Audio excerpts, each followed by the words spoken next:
BNS की धारा 85 और 86 के तहत अगर कोई व्यक्ति, कोई पुरुष या उसके परिवार का सदस्य यानी मर्द, पति, सास, ससुर, ननद, देवर आदि अगर किसी औरत पर अत्याचार करता है, गाली गलौज करता है, घरेलू हिंसा और उत्पीड़न करता है तो उन्हें सजा होगी। और आईपीसी में 498A के तहत सेम प्रावधान था, हल्का फुल्का कुछ अंतर है। तो देखिए, जब भी बेटियों को कहा जाता है कि, अब देहाती में मैं समझा रहा हूँ, इसको भोजपुरी में समझा रहा हूँ, कि जब भी बेटियों को कोई आ करके गांव की आई माई दाई या कोई बुढ़िया फुआ या कोई भी ऐसी महिला जो उत्पीड़न करने की मानसिकता से ग्रसित है या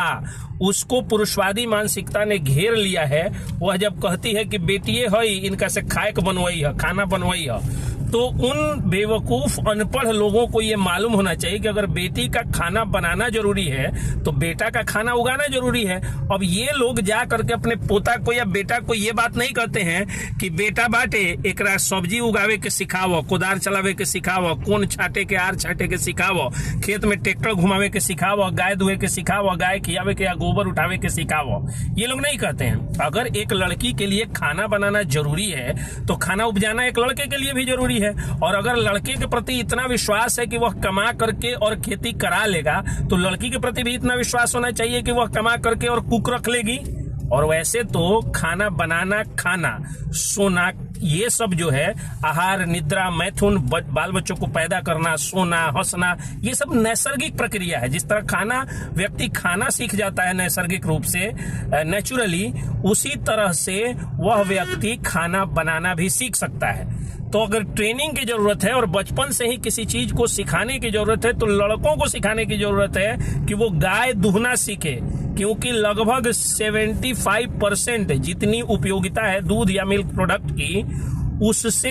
कम होता है, 75% तक कम होता है। जैसे मान के चलिए कि अगर 100 रुपये की जरूरत है दूध के तो मात्र 25 रुपए उत्पादन है, यानी देश जहर पी रहा है दूध के नाम पर। सब्जियों में आप जहर खा रहे हैं, जहरीले पदार्थ खा रहे हैं, तो जरूरी है सब्जी अपने से उपजाना, दूध अपने से जो है वो गार करके खाना, गाय पाल पोस करके, तो जहर खाने से आप और आपके बच्चे बच जाएंगे। इतनी महत्वपूर्ण बात लोग अपने बेटों को नहीं सिखाते हैं, लेकिन बेटियों को जरूर सिखा देंगे। या आई माई दाई सब जो आती है, सब चुंगली काकी सब, वो सब, या चुगलखोर मीटिंग वाले जो सदस्य लोग हैं वो सब लोग जरूर कह देते हैं कि बेटी हो एकरा के इकाइये से कपड़ा खींचे के सिखावो, लोहा चलावे के सिखावो, खाए बनावे के सिखावो, खाना पकावे के सिखावो। ये मानसिकता जो है, यही मानसिकता, पुरुषवादी मानसिकता घरेलू उत्पीड़न के लिए लोगों को प्रेरित करती है। इस मानसिकता को समाप्त करिए, नहीं तो बीएनएस की धारा 85 और 86 लेने के लिए तैयार हो जाइए। और बेटियों को भी मैं कहना चाहता हूं